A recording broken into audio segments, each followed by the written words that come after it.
दोस्तों स्वागत है आपका बिहार न्यूज़ में। दोस्तों मैं हूं फिरदौस गनी और आप देख रहे हैं केडीवी लाइव।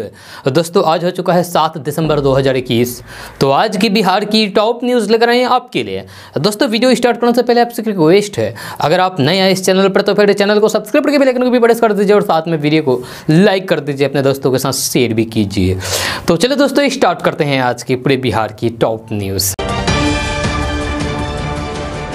दोस्तों आज सबसे पहले बात करते हैं कि बिहार में 10 दिसंबर से कनकनी बढ़ जाएगी। हालांकि पारे में गिरावट 7 दिसंबर यानी कि आज से ही शुरू हो जाएगी। अगले 2-3 दिनों में पूर्व हवा का प्रभाव कमजोर होगा और उत्तर पश्चिमी दिशा से आने वाली बर्फीली हवाओं का प्रभाव बनेगा। मौसम वैज्ञानिकों का कहना है कि अगले 3-4 दिनों में 4 से 5 डिग्री सेल्सियस तापमान में गिरावट आने से ठंड ज्यादा महसूस होगी। इसके प्रभाव से बिहार के न्यूनतम और अधिकतम तापमान में तेजी से गिरावट के आसार हैं। मौसम वैज्ञानिकों का कहना है कि जवाद चक्रवाती तूफान का असर अब कमजोर हो गया है। बिहार में मौसम की स्थिति को लेकर पिछले 24 घंटे में यह बेहद निष्प्रभावी हो गया है, जब बिहार में इसके प्रभाव से आंशिक बादल छाए रहे। दोस्तों अब बात करते हैं कि बिहार में हो रहे पंचायत चुनाव में मुखिया सरपंच के लिए बुरी खबर सामने आई है। जब बिहार की राजधानी पटना से बड़ी खबर सामने आ रही है। ताज़ा रिपोर्ट्स के मुताबिक बिहार पंचायत चुनाव अंतिम चरण में पहुंच गया है, लेकिन बिहार के कई मुखिया और सरपंच ने चुनाव में हुए खर्च का ब्यौरा नहीं दिया है, जहां अब ऐसे लोगों पर कार्रवाई हो सकती है। जहां खबर के अनुसार बिहार पंचायत चुनाव लड़ने वाले सभी उम्मीदवारों को चुनाव में हुए खर्च का हिसाब देना था, लेकिन चुनाव लड़ने वाले उम्मीदवारों ने अभी तक हिसाब नहीं दिया है। आपको बता दूं कि इस नोटिस में कहा गया है कि 1 जनवरी तक सभी प्रत्याशियों को चुनाव खर्च की विवरणी और शपथ पत्र जमा करना होगा। ऐसा नहीं करने पर उम्मीदवारों को अयोग्य घोषित करते हुए उन पर कानूनी कार्रवाई की जाएगी। मिली जानकारी के अनुसार बिहार पंचायत चुनाव लड़ने वाले उम्मीदवारों को परिणाम की घोषणा के 15 दिनों के भीतर खर्च की विवरण जमा करना अनिवार्य है, लेकिन अभी भी बिहार के कई मुखिया उम्मीदवार, सरपंच उम्मीदवारों ने खर्च का विवरण आयोग को नहीं दिया है। दोस्तों बात करते हैं कि शिया वक्फ बोर्ड के पूर्व अध्यक्ष वसीम रिजवी ने कल इस्लाम त्याग करके सनातन धर्म अपना लिया है, यानी कि हिंदू बन गए हैं। गाजियाबाद के डासना देवी मंदिर में महंत नरसिंहानंद सरस्वती ने वसीम रिजवी को हिंदू धर्म ग्रहण करवाया और धार्मिक अनुष्ठानों के साथ वसीम रिजवी हिंदू बने। वसीम रिजवी से अब जितेंद्र नारायण सिंह त्यागी हो गए हैं, यानी कि वसीम रिजवी का नाम अब जितेंद्र नारायण सिंह त्यागी है। धर्म बदलने के बाद उन्होंने मुस्लिम संगठनों पर निशाना साधा और कहा कि मुसलमान केवल हिंदुत्व के खिलाफ और हिंदुओं को हराने के लिए वोट करता है। मीडिया से बात करते हुए जितेंद्र नारायण सिंह उर्फ वसीम रिजवी ने कहा है कि धर्म परिवर्तन की यहाँ पर कोई बात नहीं है। जब मुझे इस्लाम से निकाल ही दिया है तो फिर ये मेरी मर्जी है कि मैं कौन सा धर्म स्वीकार करूं। साथ ही उन्होंने कहा है कि सनातन धर्म दुनिया का सबसे पहला धर्म है। जितनी अच्छाइयां हिंदू धर्म में पाई जाती है उतना दुनिया के किसी और धर्म में नहीं पाई जाती है। इस्लाम को हम धर्म समझते ही नहीं हैं। दोस्तों बात करते हैं कि बिहार विधानसभा में राष्ट्रगीत गाने से इनकार करने का मामला मुजफ्फरपुर में भी तुल पकड़ता दिख रहा है। कल भी बीजेपी के सांसद अजय निषाद ने इस मामले में बड़ा बयान दिया है, जहां उन्होंने राष्ट्रगीत नहीं गाने वाले AIMIM के MLA अख्तरुल ईमान को तालिबान में जाने की सलाह दे डाली है। इस मामले पर पूछे गए सवाल पर उन्होंने कहा है कि जो देश का संविधान का और राष्ट्रगीत का सम्मान नहीं करे उसे देश में रहने का कोई अधिकार नहीं है। ये लोग देश छोड़कर चले जाएं। अभी नया तालिबान बना है, वही जाकर रहें। राष्ट्रगीत गाने से इनकार करना मतलब सीधे सीधे इसका अपमान करना है। संविधान सभी के लिए एक समान है, ऐसे लोगों को देश में नहीं रहना चाहिए। इसके बाद उन्होंने AIMIM के अध्यक्ष असदुद्दीन ओवैसी पर भी जमकर निशाना साधा। जहां सांसद अजय निषाद ने कहा कि वे हमेशा से ही नेगेटिव पॉलिटिक्स करते हैं, जहां उनका शुरू से ही यही काम रहा है कि हिंदू को गाली देना, देश के संविधान का और कानून का मजाक उड़ाना। इसी के बल पर ये चुनाव जीतते आए हैं, लेकिन इन्हें पता नहीं है कि आज हिंदू 100 करोड़ है। इनको जितना काटोगे उतना बढ़ेगा, संख्या कम नहीं है, बढ़ती ही रहेगी। आज पूरे विश्व में हिंदू को सम्मान से देखा जाता है, लेकिन इन लोगों की क्या हालात है ये किसी से छिपा हुआ नहीं है, फिर भी इन्हें कौन समझाए। दोस्तों बात करते हैं कि बिहार के पटना, भागलपुर, पूर्णिया, समस्तीपुर, मधुबनी, नालंदा, बक्सर सहित बिहार के सभी जिलों के युवाओं को नीतीश सरकार पढ़ाई के लिए बिना ब्याज लोन दे रही है, जहां युवा इस लोन के माध्यम से आगे की पढ़ाई को जारी रख सकते हैं। खबर के अनुसार स्टूडेंट क्रेडिट कार्ड के माध्यम से 12वीं पास छात्र छात्राओं को उच्च शिक्षा प्राप्त करने के लिए नीतीश सरकार द्वारा 4 लाख रुपए तक का लोन वित्तीय सहायता के रूप में प्रदान किया जा रहा है। आपको बता दें कि ये स्कीम बिहार सरकार द्वारा काफी पहले ही लागू की जा चुकी है, जब बहुत सारे युवा इस योजना का लाभ उठा भी लिए हैं और उठा भी रहे हैं। अगर आप भी इस योजना का लाभ उठाना चाहते हैं, इस स्कीम का लाभ उठाना चाहते हैं, लाभ लेकर के पढ़ना चाहते हैं, तो फिर इसके लिए आपको ऑनलाइन के द्वारा आवेदन करना होगा। आपको बता दें कि नीतीश सरकार की इस योजना के माध्यम से बिहार के गरीब बच्चे ऋण प्राप्त करके यानी कि लोन लेकर के आर्थिक तंगी की चिंता किए बिना अच्छी शिक्षा प्राप्त कर सकते हैं। जहां वे engineer, medical, BSc, diploma, management, कृषि, nursing, librarian, BDS, GNM, pharmacist, MSc आदि की पढ़ाई कर सकते हैं। अगर आप भी इस योजना का लाभ लेना चाहते हैं तो आपको आवेदन करना होगा।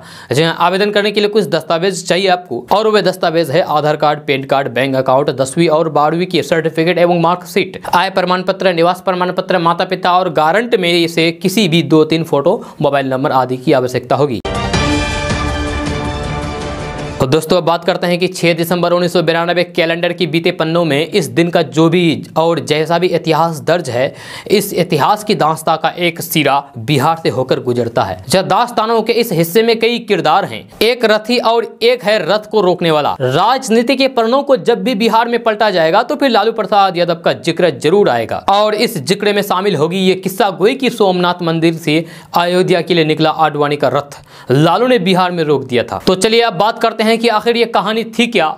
तो साल था 1990, जहां अयोध्या में राम मंदिर निर्माण का मुद्दा जोर पकड़ रहा था। इसी बीच लाल कृष्ण आडवाणी ने सोमनाथ से लेकर अयोध्या तक रथ यात्रा निकालने की घोषणा कर दी थी। इस रथ यात्रा के प्रबंधन की जिम्मेदारी मिली थी देश के मौजूदा प्रधानमंत्री नरेंद्र मोदी को। मौजूदा प्रधानमंत्री नरेंद्र मोदी उस वक्त उस रथ यात्रा में शामिल थे, जैसे कि आप अपना मोबाइल स्क्रीन पर तस्वीर देख रहे हैं मोदी जी को।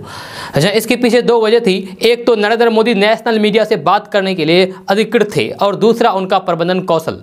यहाँ तक कि उन्होंने पीवी सिंह से लेकर यूपी सरकार तक को रथ यात्रा रोकने की चुनौती दे डाली थी। देश भर में चलते हुए रथ यात्रा बिहार पहुंची। बिहार के सीएम थे लालू प्रसाद यादव। उन्होंने नरेंद्र मोदी की चेतावनी को सीरियसली ले लिया और बिहार में लाल कृष्ण आडवाणी का रथ रोकने की ठान ली। आडवाणी की रथ यात्रा धनबाद से शुरू होने वाली थी और उन्हें सासाराम के नजदीक गिरफ्तार करने की योजना थी। यह योजना सबके सामने आ गई। धनबाद में गिरफ्तारी का प्लान बना, लेकिन अफसरों के बीच बात नहीं बनी। अब बचा था एक और पड़ाव, समस्तीपुर। लालू प्रसाद यादव उन्हें यहां हर हाल में गिरफ्तार करना चाहते थे। लाल कृष्ण आडवाणी समस्तीपुर के सर्किट हाउस में रुके थे और लालू प्रसाद यादव ने अफसरों को निर्देश दिया है कि उन्हें कहीं न जाने दिया जाए। कहते हैं कि लालू प्रसाद यादव सही मौके के इंतजार में थे। देर रात करीब 2 बजे लालू यादव ने पत्रकार बनकर सर्किट हाउस में फोन किया ताकि ये पता लगाया जा सके कि आडवाणी के साथ कौन कौन है। फोन आडवाणी के एक सहयोगी ने उठाया, जहां उन्होंने बताया है कि वे सो रहे हैं और सारे समर्थक जा चुके हैं। लालू प्रसाद यादव को यही मौका सबसे सही लगा। 25 सितंबर को सोमनाथ से शुरू हुई आडवाणी की रथ यात्रा 30 अक्टूबर को अयोध्या पहुंचनी थी, लेकिन 23 अक्टूबर को आडवाणी को बिहार में गिरफ्तार कर लिया गया। आडवाणी की गिरफ्तारी के बाद केंद्र की सियासत में भूचाल मच गया। बीजेपी ने केंद्र में सत्तासीन वीपी सिंह सरकार से समर्थन वापस ले लिया, जिसमें लालू प्रसाद यादव भी साझेदार थे और सरकार गिर गई थी। दोस्तों बात करते हैं कि कोरोना नियम को लेकर बिहार से एक बड़ी खबर सामने आ रही है। जब कोरोना से बचाव वाले टीके का दोनों डोज ले चुके शिक्षक एवं कर्मचारियों को ही प्राइवेट स्कूलों में प्रवेश की अनुमति होगी। नए कोरोना वेरिएंट को देखते हुए छात्र छात्राओं एवं शिक्षक कर्मियों के लिए मास्क अनिवार्य कर दिया गया है। इस बात को पटना जिले के सभी प्राइवेट स्कूलों के प्रिंसिपल एवं डायरेक्टर को जिला शिक्षा पदाधिकारी अमित कुमार द्वारा निर्देश दिए गए हैं। ये निर्देश गृह विभाग द्वारा जारी मानक संचालक प्रक्रिया के आलोक में दिए गए हैं। निर्देश के अनुरूप ही स्कूलों में पठन पाठन एवं नामांकन सहित सभी काम काज होंगे। यह निर्देश के मुताबिक शिक्षण संस्थानों के संचालक में कोविड अनुकूल व्यवहार से संबंधित जारी मानक संचालन प्रक्रियाओं को यथावत लागू रखा जाएगा। दोस्तों बात करते हैं कि बिहार के किशनगंज जिले को बाढ़ और कटाव से निजात दिलाने के लिए परिकल्पित महानंदा बेसिन परियोजना के तहत महानंदा फेज 2 में टेरागाछ में होने वाला तटबंध निर्माण कार्य अब तक अधर में लटका हुआ है। जी अब तक तटबंध निर्माण के लिए भूमि अधिग्रहण की प्रक्रिया भी शुरू नहीं हो पाई है, जबकि इसके टेंडर हुए 3 साल से अधिक हो गए हैं। सबसे खास बात यह है कि बिना भूमि अधिग्रहण का कार्य हुए टेंडर निकाल देना कई सवाल खड़े कर रहा है। जब कार्य की धीमी रफ्तार को देखकर ऐसा लग रहा है कि इसके शुरू होने में अभी और वक्त लग सकता है। दोस्तों अब बात करते हैं कि बिहार की राजधानी पटना से बड़ी खबर सामने आ रही है। ताज़ा रिपोर्ट्स के अनुसार मुख्यमंत्री के साथ निश्चय पार्ट 2 के तहत बिहार के सभी गांवों में एलईडी स्ट्रीट लाइटें लगाई जाएगी। इसको लेकर पंचायती राज विभाग ने पूरा रोड मैप तैयार कर लिया है। खबर के अनुसार गाँव में सोलर स्ट्रीट लाइट लगाने के लिए सरकार के संबंधित विभागों की ओर से दिशा निर्देश जारी कर दिया गया है। बहुत ही जल्द बिहार के हर गाँव में गली गली एलईडी स्ट्रीट लाइट लगाने का काम किया जाएगा। इसको लेकर तैयारियां चल रही है। आपको बता दूं कि बिहार के सभी गाँव में एलईडी स्ट्रीट लाइट लगाने के लिए बिहार सरकार सरकार के पंचायती राज विभाग ने बिजली कंपनियों को पत्र भेजा है। इसके बाद Bihar renewable energy development agency ने एजेंसी चयन की प्रक्रिया शुरू कर दी है। बिहार के सभी गाँवों में चयनित एजेंसी के द्वारा LED स्ट्रीट लाइट लगाई जाएगी। यह एजेंसी 5 साल तक इसकी देखरेख भी करेंगे। अगर लाइटें खराब हो जाती है तो फिर एजेंसी के द्वारा तुरंत बदल दिया जाएगा, जहां इसकी जिम्मेदारी स्थानीय जनप्रतिनिधियों की भी होगी। दोस्तों अब बात करते हैं कि बिहार में रहने वाले लोगों के लिए बड़ी खबर सामने आ रही है। ताज़ा रिपोर्ट्स के मुताबिक बिहार सरकार ने पटना, सीमांचल, मिथिलांचल सहित बिहार के सभी जिलों में सरकारी जमीन को कब्जा मुक्त करने के आदेश दे दिए हैं। इसको लेकर तैयारियां शुरू हो गई है। खबर के अनुसार सरकारी जमीन को अतिक्रमण मुक्त करने के लिए भूमि सुधार एवं राजस्व विभाग के अपर मुख्य सचिव ने कमिश्नर और DM को पत्र से निर्देश दिया है। साथ ही साथ सभी प्रकार के यानी कि सभी किस्म के सरकारी जमीन को कब्जा मुक्त करने को कहा गया है। आपको बता दें कि सरकारी जमीन पर कब्जा करने वालों पर कानूनी कार्रवाई भी की जाएगी। सरकारी जमीन पर कब्जा करने वाले लोगों पर 1 साल की जेल या फिर 20,000 रुपए या दोनों दंड का प्रावधान भी किया जाएगा। इससे सरकारी जमीन कब्जा करने वालों के बीच हरकत मच गया है। दोस्तों बात करते हैं कि बिहार में मत्स्य पालन को बढ़ावा देने के लिए सरकार द्वारा कई तरह की योजनाएं चलाई जा रही है। इसमें नए तालाब का निर्माण, नई तकनीक से मछली पालन, नई तकनीक से मछली पालन का प्रशिक्षण आदि के लिए किसानों को जिले से बाहर भी भेजा जाता है। इससे किसान नई तकनीक से मछली पालन करके अपनी आमदनी को बढ़ा सके। इसी के तहत बिहार में मछली पालन को बढ़ावा देने के लिए प्रधानमंत्री विशेष पैकेज योजना के तहत बिहार में नए तालाब के निर्माण और फिर रिपेयरिंग तालाब के निर्माण पर अनुदान दिया जा रहा है। इसके लिए किसान ऑनलाइन के माध्यम से 27 दिसंबर तक आवेदन कर सकते हैं। एक अधिकारी ने बताया है कि प्रधानमंत्री विशेष पैकेज के तहत मत्स्य पालक किसानों को वित्तीय वर्ष 2020-21 के तहत विभाग द्वारा अनुसूचित जाति और जनजाति को 60 और अन्य श्रेणी को 40% अनुदान देगा। लाभुकों का चयन पहले आओ पहले पाओ के आधार पर किया जाएगा। इसका लाभ लेने के लिए किसान विभाग की साइट पर ऑनलाइन आवेदन कर सकते हैं। दोस्तों बात करते हैं कि समय की कठोर आवश्यकताएं नायकों को जन्म देती है।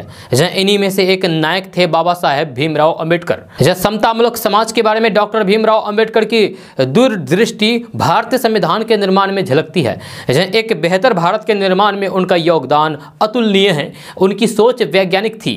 वह रूढ़िवादियों से मुक्त एक शिक्षित समाज चाहते थे। आज के समय में डॉक्टर भीमराव अंबेडकर के मूल्यों को अपनाने एवं उनकी समतामूलक समाज की अवधारणा को आगे बढ़ाने की सख्त जरूरत है। यह डॉक्टर भीमराव अंबेडकर ने अपने संघर्षों एवं अपने शिक्षा से सामाजिक मूल्यों को विकसित किया है। वे जीवन भर अपने मूल्यों से कभी विचलित नहीं हुए। यह उनका व्यक्तिगत विराट था।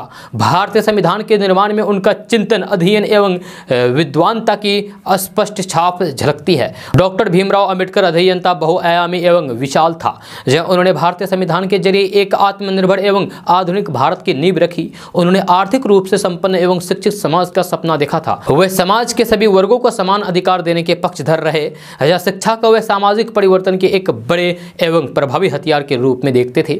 जब वह कहते थे कि सामाजिक गुलामी से अगर व्यक्ति को मुक्त होना है तो फिर उसे शिक्षित होना जरूरी होगा। समाज के वंचित एवं हाशियों के लोगों में शिक्षा से ही जागृति पैदा होगी। यह शिक्षा से ही सामाजिक हैसियत, आर्थिक संपन्नता एवं राजनीतिक आजादी पाई जा सकती है। जाति प्रथा के उन्मूलन के लिए डॉक्टर भीमराव अंबेडकर हमेशा मुखर रहे हैं। इस सामाजिक बुराई को खत्म करने के लिए उन्होंने अभियान चलाया। सामाजिक न्याय एवं समान अधिकारों की लड़ाई में उन्होंने अपना पूरा जीवन खपा दिया। उनका सपना समानता के आधार पर हिंदू समाज को नए तरीके से व्यवस्थित करने का था। दलित समाज को प्रेरित करने एवं उनमें जन जागृति लाने के लिए वे हमेशा प्रयत्नशील रहे। दलित समाज के उत्थान के लिए उन्होंने सामाजिक दल बनाए। उनकी ओर से बनाए गए Independent Labour Party, Republican Party of India एवं All India Scheduled Caste Federation से दलित समाज संगठित हुआ। इन राजनीतिक दलों ने दलित वर्ग की आवाज को प्रमुखता से उठाया। डॉक्टर भीमराव अंबेडकर के प्रयासों की वजह से ही देश के दलित समाज मुख्य धारा से जुड़े। सामाजिक, आर्थिक एवं राजनीतिक समानता के अधिकार का अभियान चलाने वाले डॉक्टर भीमराव अंबेडकर की लड़ाई अभी अधूरी है। उनके सपनों का भारत बनाने के लिए उनके मूल्यों एवं विचारधाराओं को आगे बढ़ाने की सख्त जरूरत है। दोस्तों अब बात थोड़ी सी क्रिकेट की कर लेते हैं कि मुंबई में खेले गए दूसरे टेस्ट में टीम इंडिया ने